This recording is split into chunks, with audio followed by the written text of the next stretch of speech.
So I just want to introduce our speaker, Kaity Jackson. She's with US Rowing, and she just got back a few months ago from the Paris Olympics, and hopefully she'll have a lot of great stories to tell us. And I just wanted to do a quick background. She is a walk-on rower for the University of Notre Dame for the women's varsity rowing team. And after that, she went to University of Pittsburgh for her PT degree. And after that, I think you moved to New Jersey, right? And you can fill us in on the gaps and whatnot. And of course, Princeton, New Jersey is where a lot of the US rowing is based out of. And I think she started working with them about 10 years ago. And her predecessor, Mark Nowak, actually, I got to meet at the Tokyo Olympics. And I think that was his last Olympics before he handed things over to Kaity. I think you guys were you guys actually in the same clinic back in Yeah, Princeton? when I moved basically to New Jersey to kind of work for that clinic and to kind of be mentored by them. So yeah, Awesome. Yeah, intentional. that was RWJ Princeton, right? Yeah, and it was actually we were still privately owned for a few years even before that. Oh, okay, cool. Yeah. So, anyways, I'm gonna give you the reins and have you describe a little bit more about your background, and then get on with the your presentation about the Paris Olympics. Yeah, Welcome, definitely. Kaity. Hello, everybody. All right. So thanks for the intro. Let's just I can go into this kind of a little bit more in detail. And again, if you guys have any questions, do not hesitate to just stop me. I just kind of wanted to make sure you guys kind of get what you want out of this. So if you have any questions, you can just let me know as we go.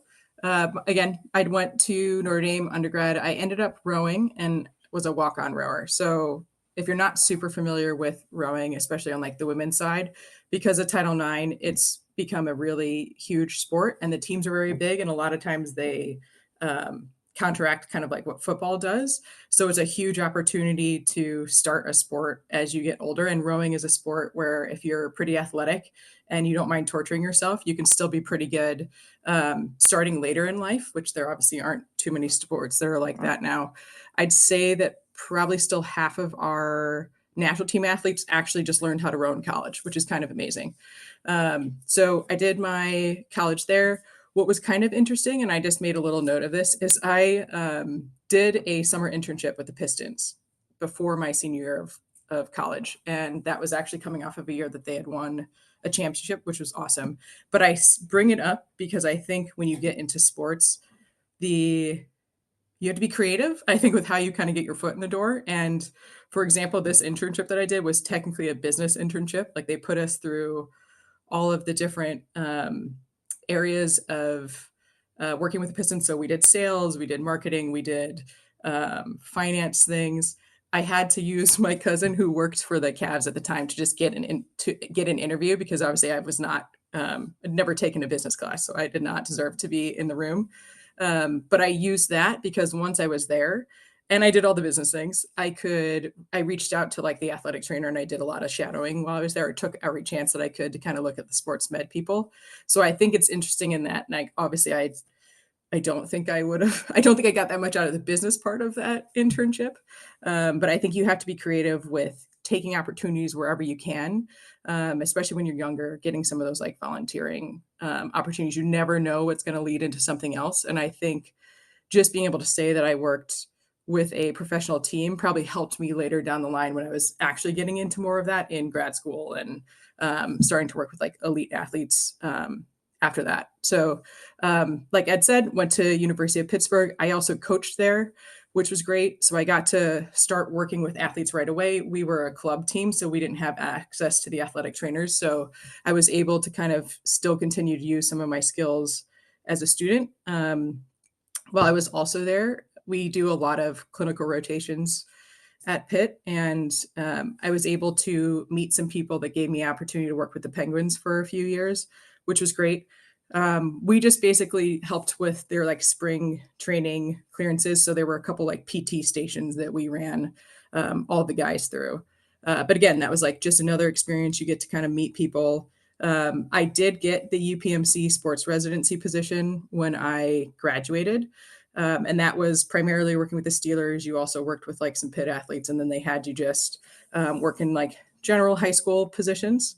I did actually end up leaving that to come to New Jersey, though. So kind of a small world maybe situation the resident that I was taking over for was also a Notre Dame rower, and we just didn't overlap. And I think she had been working for a few years, and she'd been working with Mark, who was my mentor. And I think she saw the value in working with them. She chose to do this residency, and I think she just didn't get out of it what she thought she was.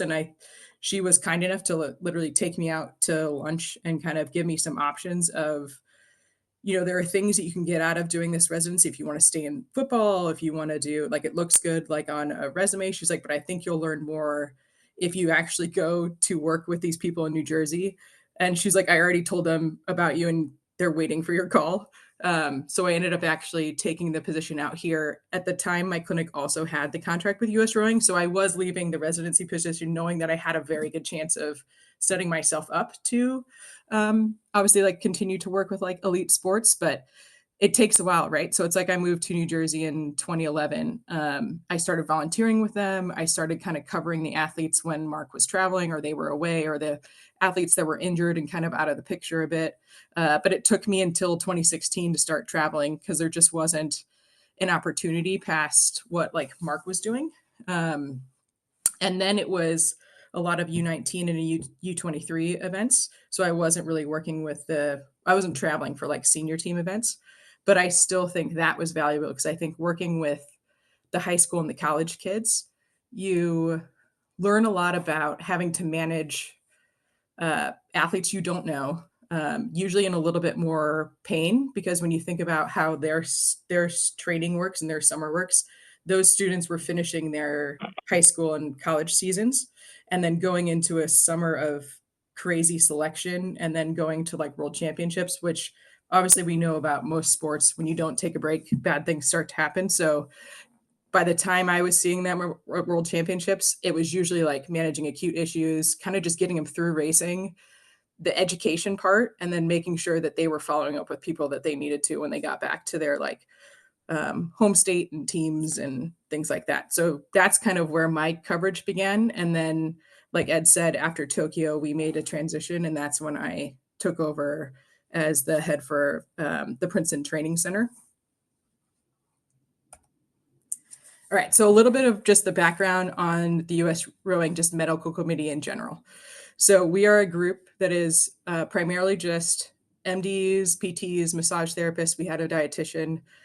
We usually just meet like maybe once a month. During COVID, we met a little bit more frequently because there was a lot more stuff going on. But and usually what our role is to kind of establish protocols like heat safety, COVID protocols, manage like just athlete safety in general. But our main function has always been to take care of the high performance athletes. So that does include the U19 and U23 teams, but that's the majority of just the senior team is usually who we're focusing on. We have 3 sites, at least going into this year, we had 3 sites. So we have the main site in Princeton, which they've been training here, probably since the inception of US Rowing. When I moved here, we actually had both men's and women's teams here. So it was like a pretty big group. So it kind of is a little fluid. But right now, I mostly have the women's suite group. The men are out in California. And then Boston, we have like a small group of para athletes. So each one of those training sites has a PT. And those are the 3 PTs that we kind of like pull from a lot of our travels. We are planning to maybe develop a new site in Sarasota because they spend a ton of time in Florida. And then also looking to bring back Chula, which was a USOPC training site that then became private. But I think going into this Olympic cycle, when now we're in LA, I think we're going to spend probably a lot more time out that way. So those are like 2 things that may happen. And again, I think US Rowing is going to have to figure out like putting a PT or a massage therapist there, putting a doc there. So we basically have kind of like a little team. I'm pretty lucky at my site where we have a doc, a PT, and a strength and conditioning coach. Not many of our sites have someone dedicated to just the team. And so that's pretty great. And I think that makes Princeton a little different than our other training sites. So typically with them, I kind of cover 6 to 12 hours a week that I'll have just for the rowers. And I have like a Google sheet up. They just kind of pop their names in. wherever they need to. The rest of my time is kind of just general outpatient orthopedics and sports. I am cash based, so I made that transition during COVID. But I still work with a lot of high school, college, recreational athletes. Most of my patients do something in general, but I still kind of cover all sports. So right now I have a big patient population of squash players from Princeton, which is so random because I didn't know that was a sport that existed before I moved out here. So I think the cool thing is, yes, do I have kind of a bias and a specialty towards endurance sports, runners, triathletes, rowers? Absolutely. But I think you can still keep your skills to kind of work with everyone else. And I think if you're a good sports PT, it doesn't matter what type of athlete you see, it doesn't matter what the injury is, it doesn't matter the sport. Like you should be able to kind of figure all of that out. And I think it keeps it interesting because I honestly think it'd be boring if I just saw rowers all day. So that gives you a little idea of what that training center looks like. If we're traveling, then my schedule gets a little bit more hectic. So if I'm traveling, so for the Olympics, for example, we were working like Monday to Sunday, like just every day. We'd have some training times around training, PT times around training, and things like that. Our treatment sessions are usually 30 minutes. And where this is probably a little different than a lot of just your typical clinic PT, the focus is mostly on kind of like manual work. So our athletes, if they're doing their job right and they're doing their home programs and they're taking care of themselves and they're doing their strength work, we don't usually have to spend too much time managing some of the exercise part of it, unless there's like an acute injury or a little bit of a change what's going on, or I need to tweak a program. So most often with their session, we're focusing on the manual side of things, so I can make sure that they keep training the way that they need to be training. And I think that's also why having a strength coach at my site has been a game changer, is that I don't have to now wear that hat. And I don't have to, kind of put together and fix some of the issues that used to arise from some of the strength training being not as mindful or purposeful because it was a lot of the coaches that were writing it. So I think that has definitely helped. All right, so for our actual Paris medical team, there were 4 of us. So our doc was Kate Ackerman, and she's normally up in Boston. Deirdre is the PT that was out in California in that site that I was telling you about. And then Alicia is our massage therapist that has been with the team for a really long time. Every team is obviously a little different. So it was interesting being at the Olympics because you could kind of see what sport and the collection of people they brought. Obviously, like I met some of the gymnastic staff or volleyball, or you like boxing, or like those, they might bring an ATC. But the nice thing, and I think the really cool thing about rowing, is it's always been very PT heavy and we can kind of do everything. And since this is the difference between us and like a professional sport, I think I have more latitude to treat the way that I want to treat, and to have a little bit more control, where I, as a part of some of those professional programs that I've worked with, you're kind of like a little cog in a machine and your scope isn't as big. So I do appreciate that very much about kind of how our work is with US rowing. Okay, so typically I'd say we always travel with a doc, and then we probably travel with at least 2 PTs. So for World Championships this year, we're going to have actually 3 PTs, one's for para. In the past, we'll sometimes do 1 or 2 PTs and a massage therapist. So it's usually a doc and then usually some combination of PTs and massage therapists. For the Olympics, though, it is a little bit trickier because we have to also go off of credentials. So this could be a rowing thing, but we didn't have a ton of credentials. So we thought actually going into the Olympics that we may not be able to bring Alicia. So what happens too, if you don't have credentials, it's fine, but then you would have to send athletes off site to get treated by that person, which is obviously trickier and a little bit like harder to manage. Or you could, I think, kind of get the occasional, I think, day pass to maybe get into like the village. But we ended up figuring it out. And basically Deirdre and I had access to both the village and the venue, and Alicia only had access to the village. So she just would do treatments kind of in the afternoon. So I think that's one wrinkle that comes with the Olympics, is that you have to be able to have enough credentials, and that's for all staff. So it's like US Rowing got a certain number of credentials, and that was for coaches, for support staff, for the docs, for the PTs, for everyone. So that's just a little bit different. But they did also have access to the USOPC staff. So when you go to the Olympics, we kind of treat it all in this main facility in the village.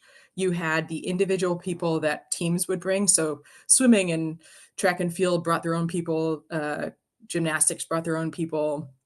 A lot of sports had their own professionals that work with their athletes like more frequently. But then the USOPC brought their own staff that just kind of helped cover like the excess, or for teams who didn't bring people. So for example, I know I've worked with some of the fencers in the past. The fencers don't have a set doc or a PT, so they were just using kind of like the general support staff. So you could sign up for everything, which was also good in some cases if there's services that we don't offer. So we obviously don't work with a chiro, or like I don't have the ability to dry needle. So if someone wanted to go see someone to get dry needled, we could set them up with like another PT that was like at the training center at the village that could help Hey, them.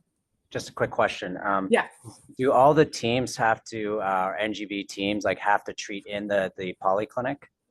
Is that the So poly? we actually had our own area that was separate. It was like kind of like a sports, can't remember what they called it. I have a picture of it later.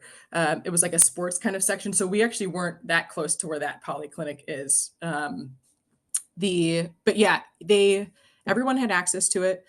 Some people treat at their venue as well. But for the most part, you always saw the teams come in to that village area at some point. So for us, we were usually at the venue in the morning to the afternoon, and then we would be afternoon to evening in the village.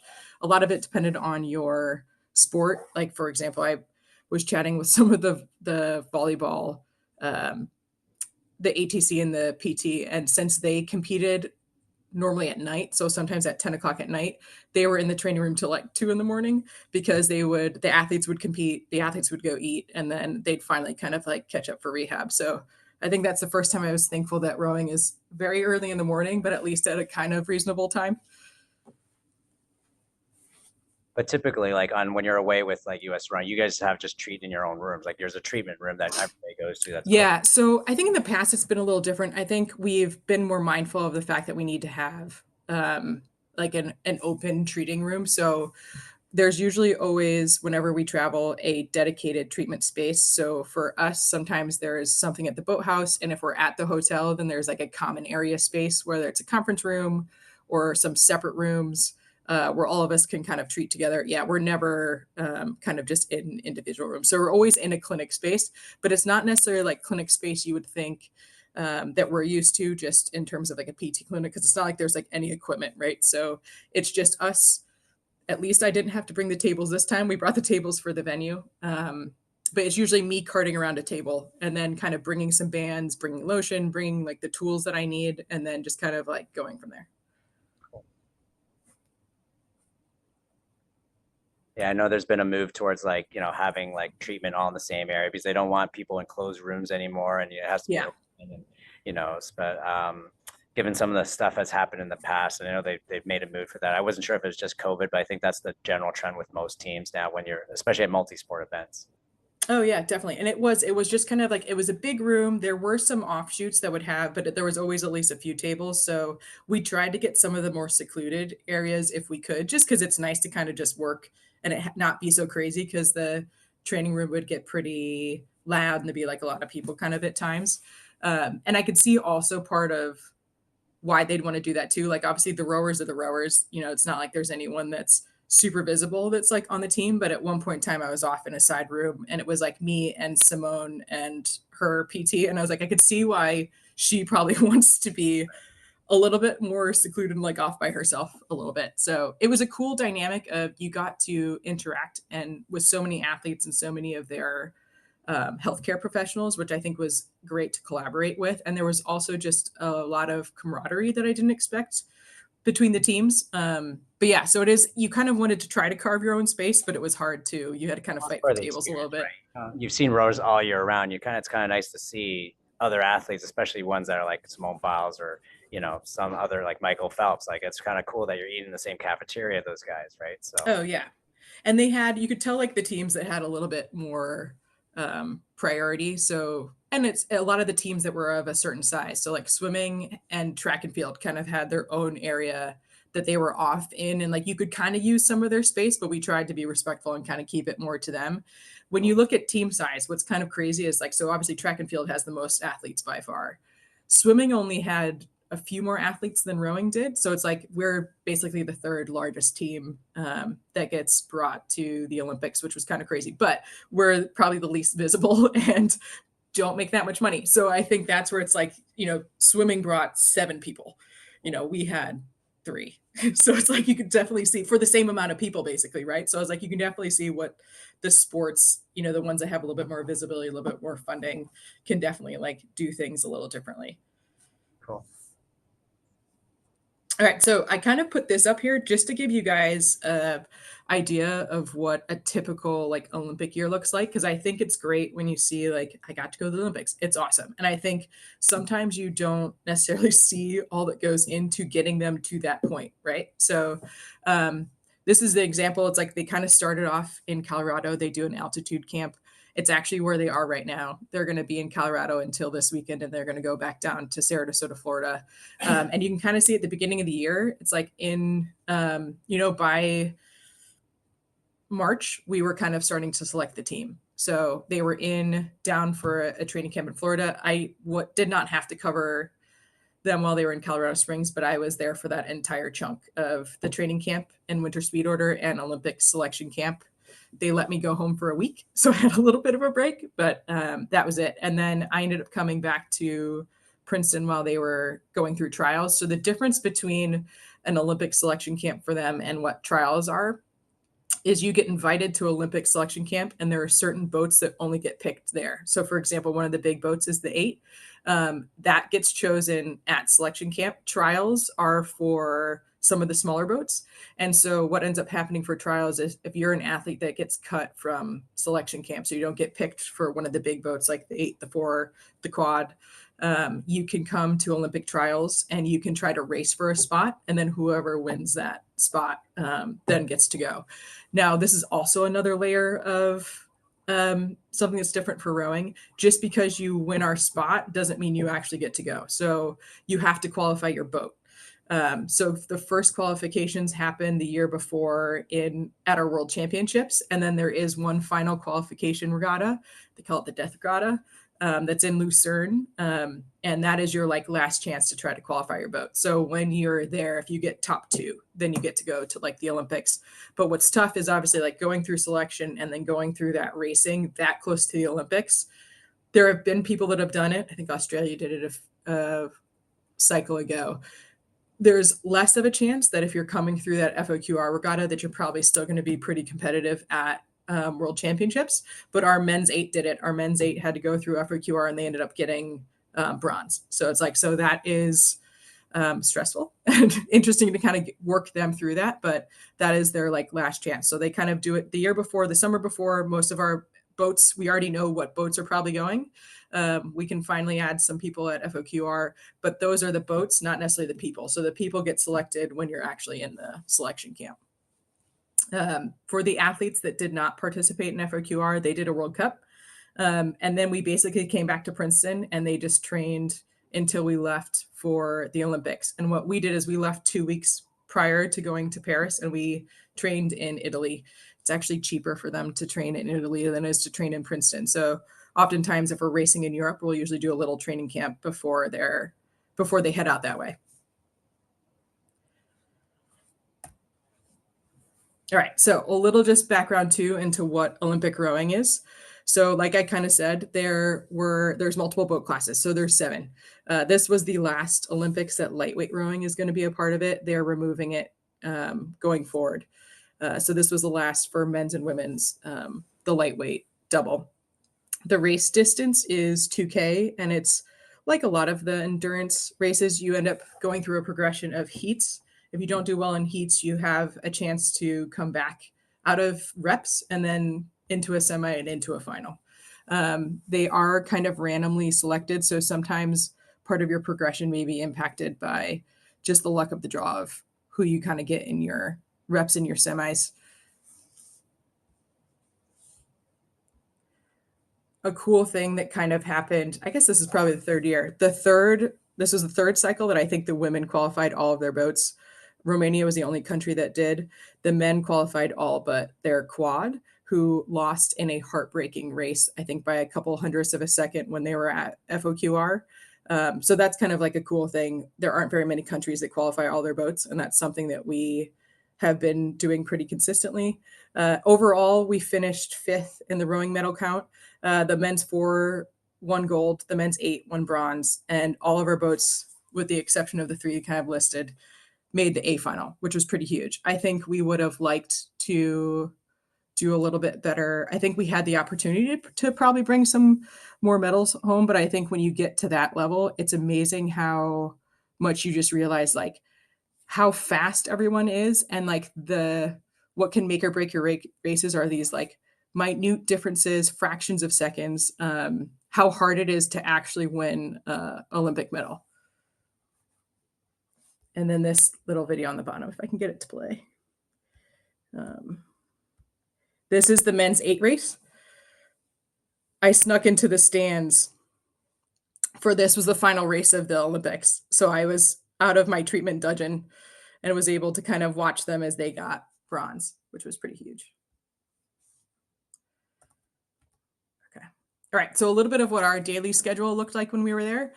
We were in a very early morning bus to the rowing venue, which was about like 45 to an hour away. And the buses oftentimes got lost. I think one of them ran out of gas with the men in it.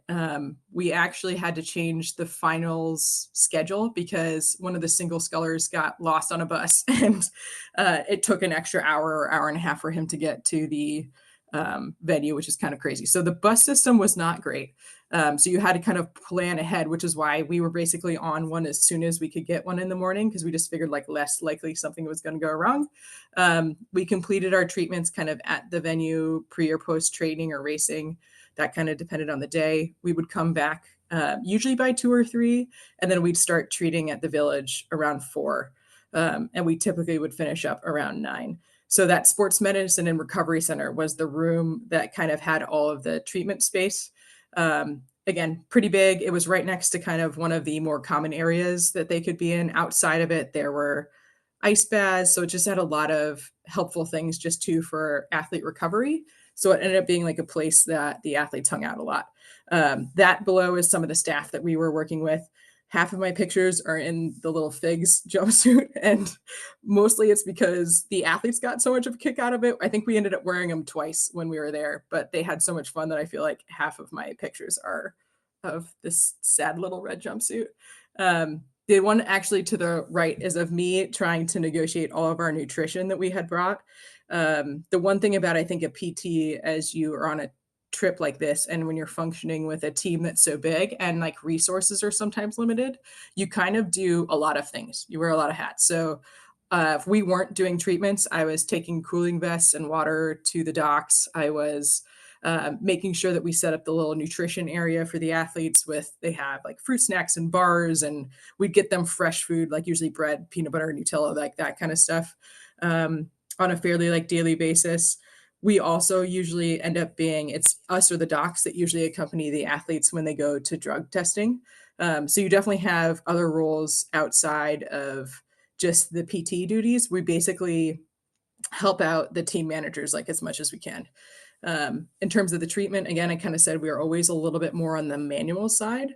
So you're looking at soft tissue work, stretching, joint mobs, PNF activation. I always try to bring some simple exercise equipment if I can. So it's like I bring a Swiss ball and we just like blow it up there. I bring some bands, but we're obviously like pretty limited in the amount of equipment we have. So it's like you have to kind of be creative. And then you also just kind of hope that it's like some of that strength that you've built is there, right? And so now you're just going to like lean in on that during the last 2 weeks. So there's just kind of a random collection of a lot of the pictures that I have from Paris. So at this point, if you guys have any questions, I'd be happy to kind of answer anything. We can go into more detail of anything you might find in interest. I did put together a couple slides that are more specific to rowing if you all are interested in going over that, or we can kind of purely just talk about the Olympics. I had a question. I would say, like, what was your most memorable moment from the Olympics, rowing or otherwise? Yeah. So I probably have a few. I mean, our men's team did amazing, and this is the best Olympics that they've had um, in a lot of cycles. So I think being able to be a part of that was huge, and especially when you get to know the athletes and you know the amount of dedication and the sacrifice that it takes. When you look at, I think, a professional elite sport, and I think it's part of the reason why I love working with the rowers. They don't get paid millions of dollars to do what they do. They actually get a very And you minimal never will. stipend.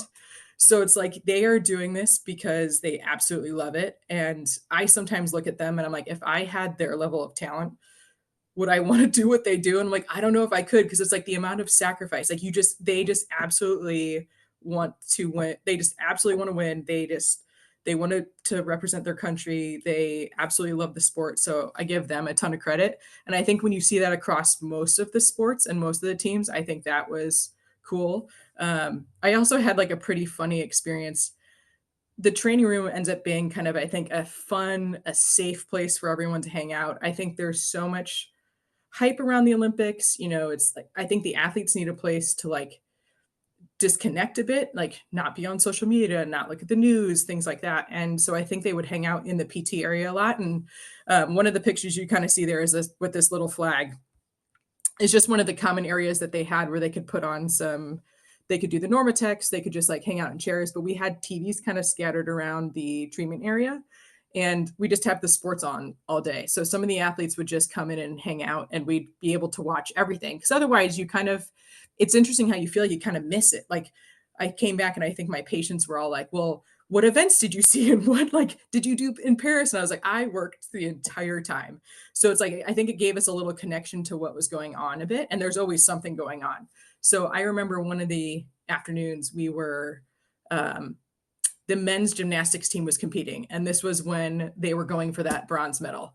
And a couple of the gymnasts were in there with us, and they were, because they obviously understand the scoring, they were going nuts because they knew that the men had secured that bronze medal. And so think like little swirly PT stool, um, the little swivel stool.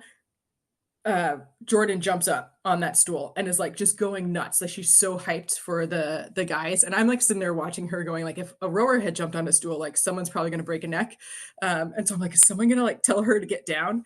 But obviously she had the best balance out of probably anyone in that room. So she was fine. But I think it's just things like that, like getting to talk to about a lot of athletes. We were watching men's rugby and the women were explaining to us like what was going on and some of the rules and because I haven't watched a ton of sevens. So I think that those experiences were cool. I think walking around the village, you get to meet people from countries you've never heard of. And they might be like the one athlete that's um, participating. It was a bummer that we didn't get to go to the opening ceremony just because rowing starts the next day. So we were working that evening before. But just being able to see everyone in their outfits as the buses left from the village. So everyone came in and they organized everyone by country and then started putting everyone on the buses. That was really amazing to kind of see. I mean, it was kind of funny for us too, because that was the only time I saw the men's and women's basketball teams because they were too cool to stay in the village. So you got to see them when they came in and paraded in, which was fun. Do the medical staff normally get to go to the opening ceremonies anymore?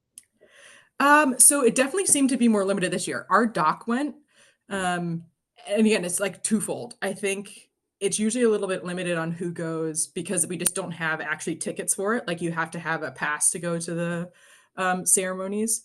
In the past, it's been, I mean, we never usually go just because we're always racing the next day. And so most of our athletes didn't go. We had the three spares that went. So for us, we carry somewhere between 2 to 3 spare athletes that in the case of like an injury they will sub. So like the bottom corner picture of our women's 8 that's in their opening ceremony outfits, Mm. they went to dinner in their outfits, they took some pictures, but they didn't actually go. So typically we don't, but there are some teams that will. Usually I think it's a lot of the teams that compete in that second week, and then teams where it's like maybe their competition schedule leads a little bit better to not having too much fatigue from that, because it is tough. Because I mean, they left pretty early in the evening, and then they didn't get home until like back to the village until like very late at night. So I think when you're prioritizing your competition, it's hard to do that if you're competing like in that week. No, for And it sure. poured, which was rough. I don't think Michael Phelps went to the opening ceremonies until his very last Olympics because of that exact reason. Yeah. And they It's can't afford very cool. It's a lot on the athletes to be able to do that. cool. I guess it probably is also cool that the same girls that were explaining the rugby to you end up getting the bronze later. So you knew the girls kind Yes. of and how excited they were, and then to win it, like the bronze was amazing. Yeah, that is actually the bottom left corner is a pic that I got with them the first day we were there. They were all going through their Team USA, get all their gear stuff, and we were just hanging out in like the lobby and we ran into them and they were so nice. And to be able to then, I think, connect with them throughout the week was very cool. And then see them do so well. So we were in a back room treating by ourselves when they were playing, and we had it on a computer. And we just ended up, I don't even remember who I was working out at the time, but everyone just stopped because we just could not believe that they ended up scoring just with literally time expiring. I mean, it was insane. So I think those are because Team USA did great. I mean, they had an amazing Olympics. So I think it's so fun to be a part of that and to be around athletes of that level. It's just, yeah, they're phenomenal. Yeah, for sure. And then right after that performance, I think they got guaranteed like somebody, I think from the women's professional soccer league donate like $13 million towards the women's rugby program after that. So, Mm-hmm. and like you said, like knowing that, and they're part of that whole progression and building their sport. I mean, they're never going to be millionaires, but just like you said, it's almost more worthwhile when there's no $1 million end game like some of the pro athletes, right? So they're never going Yeah. to, never started it for the intent of making a lot of money. Yeah. Awesome. So, any other things that people want to know about from the Paris Olympics with rowing before we move on to some of the other more rowing specific or USA specific rowing stuff? Now's the time to ask your questions, guys. Who's the most famous athlete that you ran into? Did you get to meet LeBron? So I saw LeBron. Literally, they were only in the village for when we basically everyone gets corralled for like the opening ceremonies. So I do have a video of literally all of the basketball players walking past me. Again, it's like I think it's one of those things too. It's funny, right? You get used to the athletes you see. So I'm used to being short because all the rowers are like so much taller than me.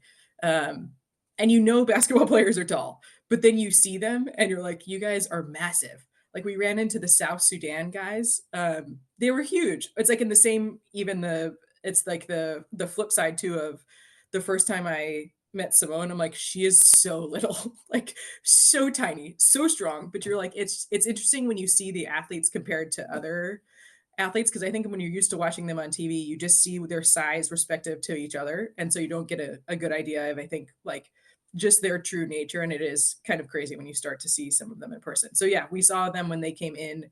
I met some of the women that were on the 3x3 team because they were staying in the village, but the main two teams, it was basically men's basketball, women's basketball, soccer, like women's soccer. The women's soccer was partially because they were also traveling around France for all of their games. But those were the groups that didn't stay in the village. Also, technically, I think gymnastics doesn't. But this year they decided to actually stay in the village because they wanted to have that experience, which was also very cool because I think that was pretty awesome to get to meet some of them.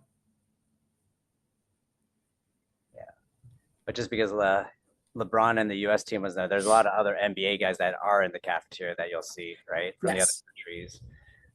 Same with like tennis. I think a lot of tennis guys do stay in the village usually, Yeah, right? golf. Like there was definitely some people. It was fun to kind of play the game of trying to guess what sport people played because there's definitely some interesting body types for certain sports. Cool. Awesome. Anything else anybody's wondering about Paris or the Olympics in general? All right. We can always come back and circle around back to that. And you said you're going to also talk to us about U.S. rowing and rowing injuries as well, right? Yeah, so I just put together some like pretty simple slides. I don't know what everyone's kind of like experience with rowing is. I will say though that when I took my SCS exam, there was one question on rowing. So if there's anything that you probably take from this, if you're about to sit for the exam or you have to like retake it at some point, they asked about rib injuries. And I think part of that is because it's so hallmark to rowing. So when you look at the most common rowing injuries, it's obviously not surprising that it's like lumbar or spine issues. And we have anything from herniated discs, obviously to just like a muscle sprain or like a spasm. And what is tough is like we can try to prepare for that as much as we can. But like we had some guys, like we had one guy a week before the Olympics, we were in Italy, just literally walked downstairs to our treatment area with the most wicked lateral shift that I've ever seen. And he had like an acute disc herniation, crazy amounts of pain and weakness on that side. And then we had to figure out how to get him rowing for the Olympics in like a week, right? And he did. I obviously think like what's amazing is they still got fourth, but I think obviously like that injury had to like impact him. So I think there is also this balance of managing these acute injuries that come up and recognizing that none of them are going to be 100%, but we try to control whatever we can control. But then also that line of, do we have to take this person out? Right. So there were a couple of athletes that we were kind of teetering for a bit if that was the case. And obviously it's tough to tell anyone that they're not going to be able to like compete in the Olympics. So we were lucky that we didn't have to make that decision. But it is tough because you just don't know really what you're going to see. So low back injuries are obviously the most common, but then kind of circling back to another common injury are rib stress fractures and stress reactions, which is again like just a hallmark thing for rowing. You're really not going to see it anywhere else. It's basically like a shin splint but for your ribs, and a lot of it comes from the repetitive nature of rowing, the fact that it's a lot of loads. And so if you introduce weakness, instability, and then just the repetitive strain from the way that they move with their stroke, you basically get this stress response that turns into a stress fracture. And if they don't address it, which is always amazing to me because any type of rib pain is horribly painful, like rib injury, it will actually get to the point where you will see a like legit fracture line. Every once in a while, you'll see someone who has like an acute fracture just because they took maybe the wrong stroke or the conditions weren't so great. It's probably what you would see sometimes in like a baseball pitcher where it's just like one movement and it goes. That's not as common, but I would say that is another hallmark rib injury or injury for rowing. That's just, you're not really going to see that anywhere else. Which part of the rib is the most commonly injured? Yeah, so usually it's going to be in that middle substance of the rib, but they have where I would normally say like ribs 5 to 9 are most commonly injured. I have seen someone fracture a 12th rib. I have seen someone fracture a first rib. They always kind of keep me on my toes, but it's usually going to be in that middle substance. And a lot of times where they're going to feel the pain to start is actually right closer to the spine. But then if you palpate out on the rib, usually you can get to a point where you'll feel exactly like where that main like pain area is. And the nice thing now is when I first started, we used to have to send athletes for a bone scan, which is obviously not great, especially if you have to do them repetitively. But now you can see them on ultrasound. And so it's great. So it's like, usually I can kind of figure out probably where they are in that spectrum. But if I want to know for sure, and if I want to kind of track how it's healing, we usually send them to our doc and he can ultrasound it right away and kind of tell me what's going on, which is awesome. Because there is obviously like a point where it's more muscular before you start to get any of like the bony changes. Cool. Awesome. And then, okay, so like hip is also pretty common. And again, don't know how familiar you guys are with the rowing stroke. So I'll show you like a video in a second, but you have a lot of hip compression at the catch. And so that's where you're a little bit more prone for impingement. They tear their labrums quite often. You can get some like anterior just hip pain, hip flexor irritability. Again, some of that is usually from loss of mobility. And that is something that they obviously have to kind of like manage. But it could be also just like faulty mechanics. Shoulder is also pretty common. Same thing where it's like if there's instability, impingement, you obviously can have labral tear is pretty common. We just had an athlete who had to have her labrum repaired. Knee is actually not that common. And usually if I have an athlete who has knee pain, there's like two things that are happening. It's probably from their cross training because rowers are not built to run.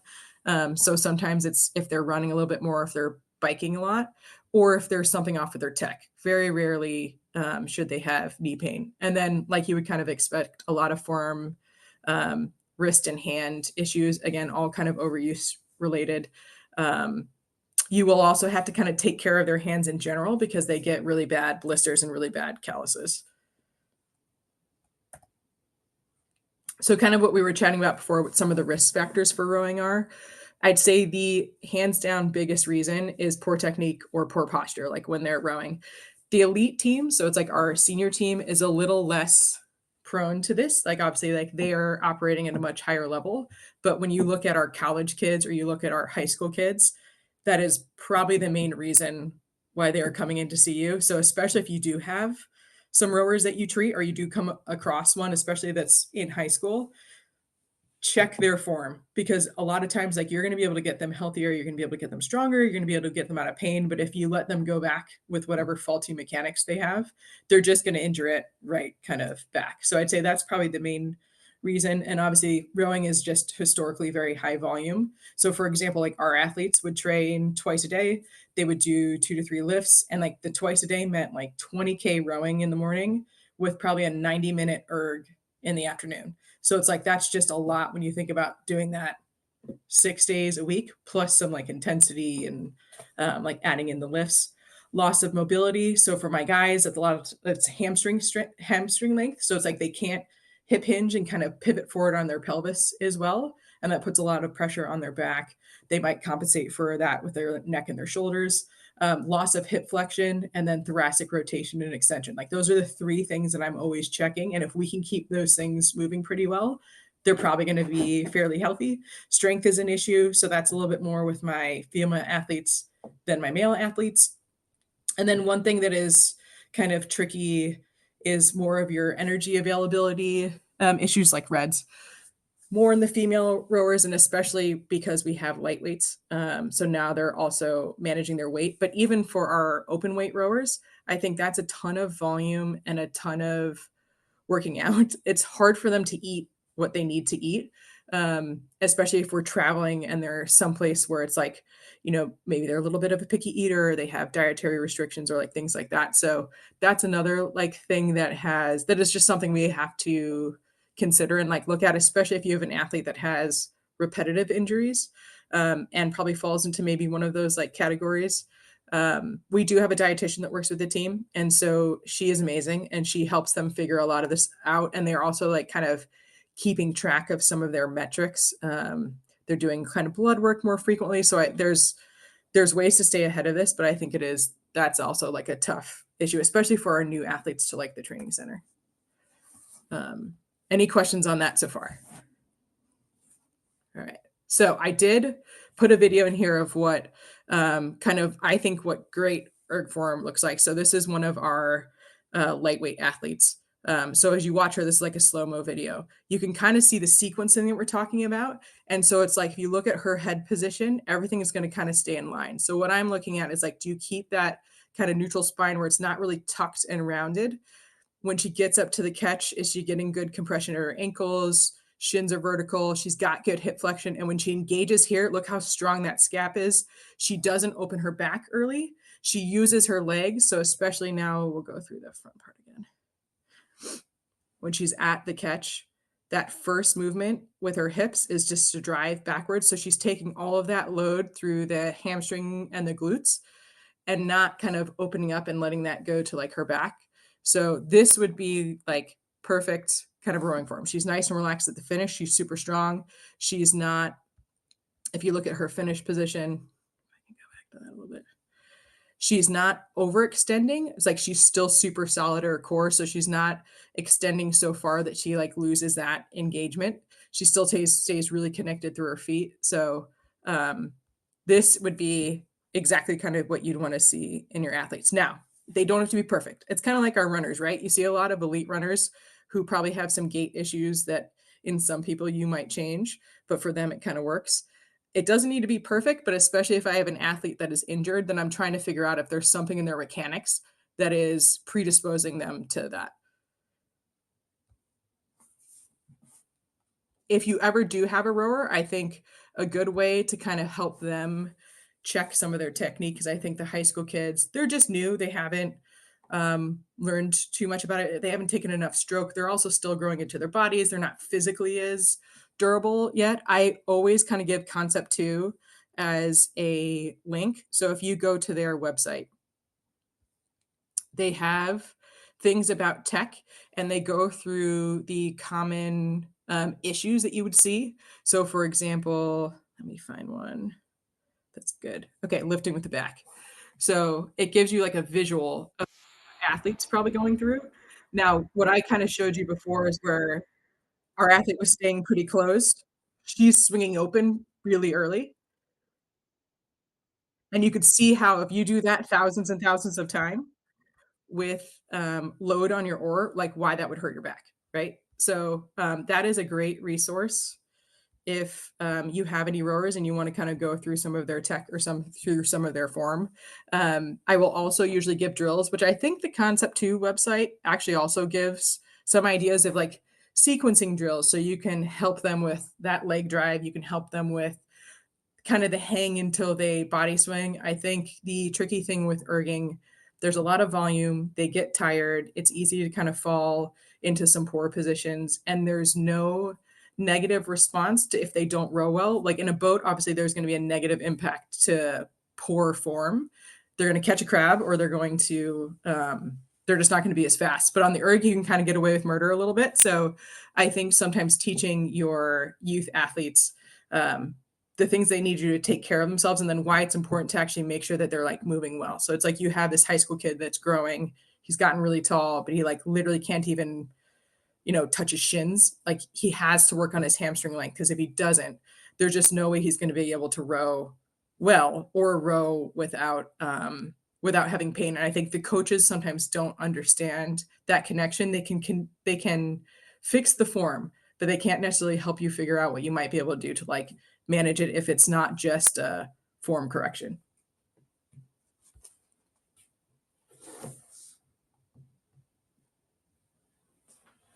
So if you had to like say like if it's like an inexperienced rower, like you're saying, like Mhm. what do you think the most common cue like that like amateur like more inexperienced rowers fall into? Like is it just like not being able to maintain their core and driving a little bit too much with their back, or Yeah, so I think it's interesting, and obviously I could get on a soapbox about this forever, because I think we all probably experience it with our youth athletes in general. I think it's the shift of youth athletics to specialize early, and then obviously these clubs need to make money. So you're rowing all year round, you're playing baseball all year round, you're playing soccer all year round.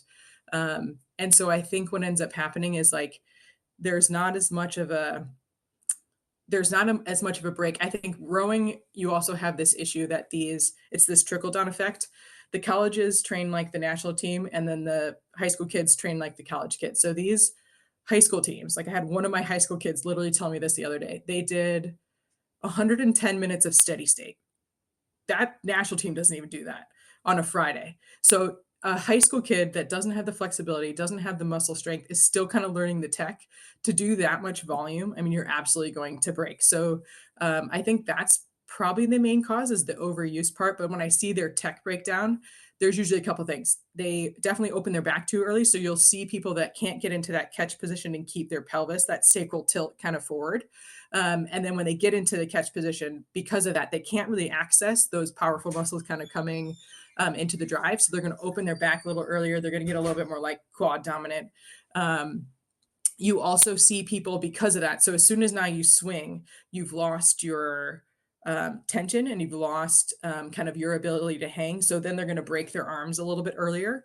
And that's going to put a lot of stress on usually their neck, their shoulders. Those are sometimes when you see the rib issues. So it's like any early body swing, any break in the elbows.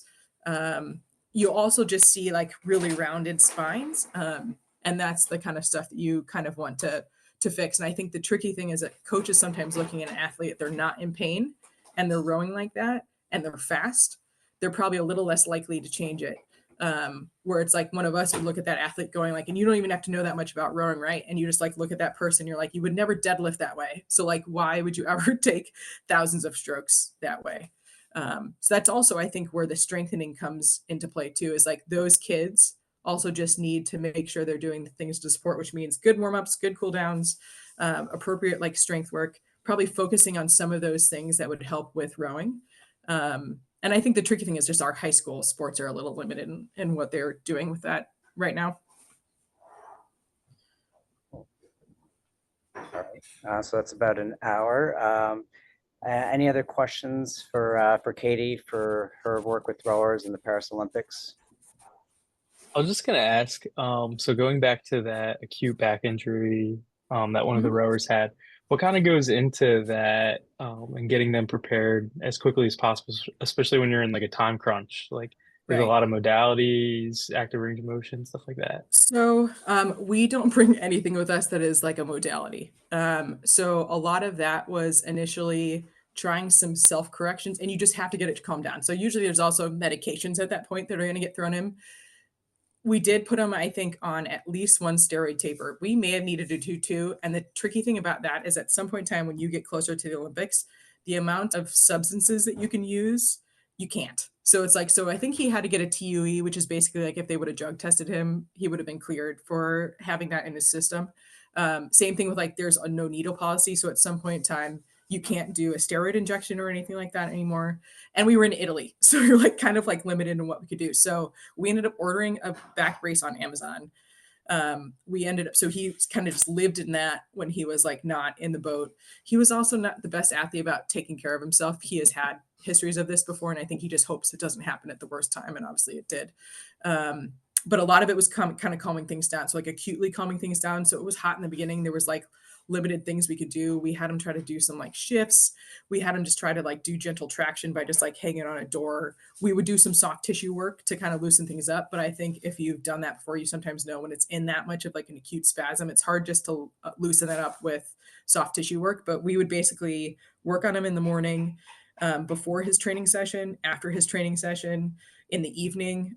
We were just trying to like keep him moving as much as we could. Once we got more traction on his symptoms, I started to notice that his strength was more limiting him. And obviously there's only so much we can do at that point. So I'm trying to have him do some like reverse hypers off of this foldable PT table that we have, and just trying to load him in any way that I can get his like core and his back firing. And then we just had to kind of keep hammering that through the Olympics. It was interesting because I remember his first race coming down. We had like a bird's eye view of where we were treating to the race course, and you could see their boat shifting to the left. And I was like, it's because as soon as they started their sprint, so their like last 500 meters of the race, you could tell his boat they couldn't stay straight, and it was because he couldn't put any pressure to push. So as soon as we saw that, we knew we just needed to like keep kind of hammering to get him a little bit more strength. He did end up managing the symptoms pretty well by the end. But again, I mean, there's no way that didn't affect him, and he ended up getting surgery after the Olympics. So I think there's ways to keep them moving, and you have to be creative with what you have. And it also just means probably being more just diligent with like working with them, and that athlete has to totally buy into on what you're having them do. But I mean, I guess Amazon saved the day with that because we got them like hot patches and a back brace and things to kind of like numb. And then we just try to do as much like rehab as we could. Same thing like you would see. I've covered squash before, and I had a kid that acute, pretty intense ankle sprain right before competition. It's like we were just aggressively trying to get the fluid flushed out, taping, bracing, whatever we could. I just try to like do a lot of PNF patterns to make sure he was getting some of the strength back. So it's like things like that. If we're lucky and if we've done our job right, I mean, most of these athletes we've worked with for years, the things they're coming in for are just the normal things. And it's like you kind of learn. So it's like I have an athlete that always has like a right shoulder scap thing. And if we stay on top of that, we're usually pretty good. Even if that gets a little pissed, I can still kind of figure out where she is in a frame and kind of help her calm things down. But there were definitely, I'd probably say like 4 to 5 acute things that you just like always can't plan for. And you just have to kind of like figure it out as you go. How often do you guys have to use your reserves like in a competition? Like obviously no one wants to give up their Yeah, so lucky we haven't had to do that yet. Although we did do it on one of the U19 trips that I went on, and one actually U23. So U23 we had a athlete that we had to take out because of a back injury, and it was something he had been having for a while and he didn't tell us. And I think this is the tricky thing about U23 is I don't see them until we are literally in the country racing. Couldn't even like walk or bend over. So you're like, he can't sit, he can't be in a boat. So we had to remove him, which is kind of a tricky situation. You have to have doctors sign off on it. The international doctors have to sign off on it. The parents get really upset. And then U19, we had to take someone out because of illness before. So it's like, it's tough. It doesn't happen that often. And at the senior team level, we haven't had to do it. And I think part of it too is like, you want to give the athlete an opportunity to race if they think they can. And so my job is to to make sure that they're safe to do that. And obviously, like, we would have the last say if we just didn't think that they were capable or that it would injure them further, but they're all adults, so they can kind of make that decision. And then it comes down to whether the coaches then want to keep that person in the boat, or what our like high performance director says. And again, I guess with that athlete, if you're in Italy, right? But if you're like in the village already, I guess you had access to the USOPC people that can also Yeah. help calm it down in modalities, dry needling, everything, all the works, I Yeah. guess. Yeah, exactly. And this particular athlete wasn't good about using the things he had available. We almost had to like kind of like, it was like pulling teeth to get him to come in to do the PT. So I think it's interesting as you get athletes in that space, as I think you also kind of figure out mentally how they prepare or like how they deal with like the stress. And some athletes actually remove themselves a bit, and then some, will probably reach out to you a little bit more. So I think knowing the athletes is helpful in that way, because I think you also see how they respond to like stress. Cool. Awesome. Well, thank you very much. Unless anybody has any last minute burning questions, that was great. Tyler, did you have a question? I have I was one just gonna. actually. Oh, Quinn, Oh, go go Ty, ahead. go Ty. I'm You got maxed it. out. All right, I got it. I just wanted to ask this real quick. Do you use blood flow restriction therapy at all? I do. Yeah. So actually, I S- have a baseball pitcher right now, and we're doing it. oh, cool. He's Okay. early post-op for a UCL tear. Yeah, I was just gonna ask. So I just did an in-service during my clinical last week. It just finished up. I couldn't. There wasn't that much research out or like performed yet for upper extremity. I couldn't find anything, but I was gonna ask Mhm. if you have any personal experience with the benefits of BFR training for upper extremity. Yeah, it's I probably haven't used it for the upper extremity as much as I have lower extremity, and I still think BFR, because obviously ideally you want to be able to load that person, right? That's the best way. But I think when you look at post-op, and you look at the fact that it's obviously they're pretty limited in what they can do anyway. So if I can get any added benefit or any bonus to like make this a little bit harder while you can't use any load, then it's like a win-win. I think too, it's like the upper extremity, people tolerated it, I think, a little less than the lower body. So I usually will wean that, like I'll like build them up a little slower into like the occlusion percentage, just so they can just kind of see how that feels a bit. So I think that's kind of how I like look at that. I do think it's also great for example, I work with a lot of triathletes. I have a lot of Ironman athletes. When they get up into their like really high volume training, none of them want to do strength work. I cannot get them to do it, but it's the best thing for them, right? So I'll even sometimes say, okay, we're going to keep it really light. You can even do your PT exercises, but we're going to throw BFR on it, right? So it's like, I'm going to at least fatigue you in a way that you're going to get a little bit more of a beneficial response. But then as soon as you take these cuffs off, you're not going to be sore at all, and you're going to be able to do your 20-mile run tomorrow. So I think BFR can be super helpful. I wouldn't use it for everyone, but I do think that there is a place, and I think it's a great adjunct treatment for that like particular population where it works. What class did you take?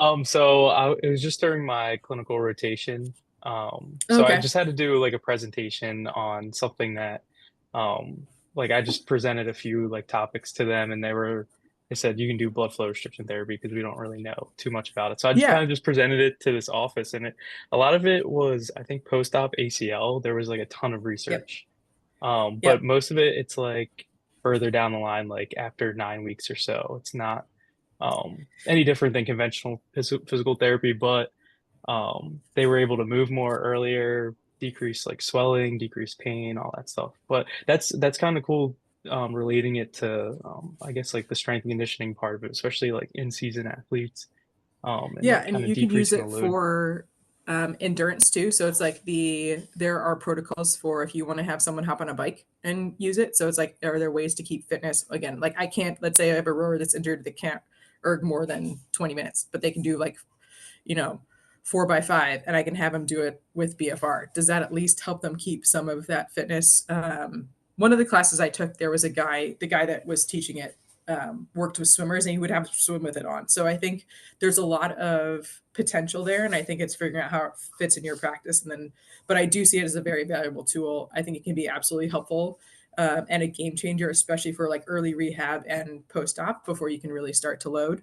Or if a tissue is really irritable and you just like, no, you can't. So even if someone comes in with like really crazy like patellar tendonitis or something, and you just know you can't load them in a way that's going to be effective yet, can you throw BFR on and have them run through some exercises that will be a little less load, and so they probably will tolerate it better? Like there's definitely a use for it. I have some information on some of that stuff too, if you have any questions. Any of you guys, if you guys have any questions, feel free to shoot me an email. Happy to like answer anything you still may have, but I have some like research and stuff you can take a look at. There's a couple protocols. I like the way that Smart Tools does their coursework if you're ever interested in taking one. Their cuffs are also interesting in that it's not like the Owens machine where you're just like hooked to the kind of like the pole where you have to like roll around with it. They'll do bilateral cuffs, which I also think is helpful for the lower body. Because for me, if I'm going to include the left leg and I only have the left leg included, you're going to totally cheat and just shift over to the right side unless I just pick purely single leg movements, right? So a lot of my athletes, I'll include both. They just get a little bit more of a benefit. Cool. Cool. Awesome. Thank you. Quinn, did you have a question? I did, yeah. So I just did my first sports clinical clinical rotation as my second rotation. So my question to you was, what kind of qualities do you think are good for a sports PT to have, either personally or in the way they treat, to get better results out of those higher level athletes? Yeah. So I think when you look at sports PTs in general, I think there's like a dedication and kind of like a grind that we all have to have. And I think a lot of times it's because when you guys, especially at your guys' age, there's a lot of things that like you just need to get into things, you need to get experience, you need to volunteer, you need to do all these things. So I think there's like a work ethic that sports PTs have that not everyone else has, especially because at that higher level. So for example, I had a Princeton rower just reach out. I've already added, I think, 2 extra people to my schedule tomorrow, but it's like this person has like an acute back issue. They're racing in 2 weeks. It's like you end up just having to pick up some of that load. You recognize that your athletes kind of need you, and when they need you, they need you. So you just have to kind of step up a bit. So I think that you're going to have to, especially in the beginning, I think, put a lot of effort in without the return of sometimes the money or so it's a lot of volunteering and free services. But I think it's the idea is like you're meeting people, you're making those connections, you're gaining experience, like take it wherever you can. And that's where I'm like, don't ever even just pigeonhole yourself in one sport, right? Like I've covered football, I've covered baseball, I've covered soccer, I've covered swimming, I've covered literally everything. Because it's like you can learn something from all of those athletes. And I think when it comes to treatment, anything manual based that you can kind of put in your tool belt as like a skill set is huge, because that's the difference of what those athletes need. It's not where it's like you can throw just a bunch of like exercises at them. The reason they're at that high level in their training, so the rowers, for example, they are crazy tight. They're going to be fatigued. Like you just can't do what they do without that happening. And if I don't get in there and like break up some of that and facilitate some of that movement, some of that activation, like they're just not going to get that by doing exercises on their own or sitting over in a corner and like foam rolling or using a massage gun. So I think anything like that is manual specific can be great. And also it's like different professions too. So it's like, for example, soft tissue work is huge in an athletic population.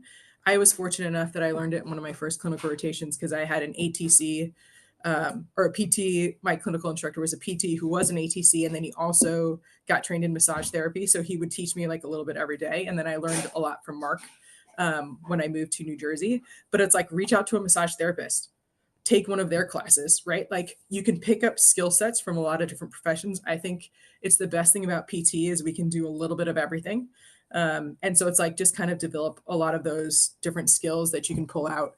You don't necessarily need to do it with everyone, right? But you're going to have that case or that person where you're like, you know what, this is perfect for them. And then that's when you kind of like pull it out and you use it. And so I think developing a more manual skill set is huge. Awesome. Thank you. And most people at that level, they kind of know their training schedule. They have trainers back home, they have coaches. So you're not looking to revamp their whole training program, even if you think it could help. Like you're there just to try to make them compete better on that day or that week, right? Keep them in one piece. That's my job. And then Katie brought up a good point, right? With sports, like getting back to Quinn's question, like a lot of what she was talking about was like availability. If she says, "Oh, I can't really fit you in," and then it gets worse, and it's like after the weekend, then it's like, okay, now it's too close to competition. She's going to have to scratch. So like, I think one of the things I usually talk to people about is I think the 3 A's of sports medicine, and the first one being availability. So you got to be available when they need you. If they kind of come to you and you just can't treat them or you can't fit them in, they're just going to go somewhere else. And then even if you're great, you can't put your worth to the team. And that's generally what it is like in a training room. People just show up, it's like they need the help and you're going to add it. If you need to grab like ice or grab like Katie was saying, grab the ice vest for them, like you're just going to help out wherever you can. So availability and your willingness to help is huge. Like being able, like having good skills is obviously important, but that's almost like third down the row in terms of like what they're looking for. So you got to be available when they need to. You got to be able to talk, like be able to be somebody that they can relate to, and then obviously be able to live up to the requirements in terms of skill sets, like whether it be manual therapy or soft tissue work.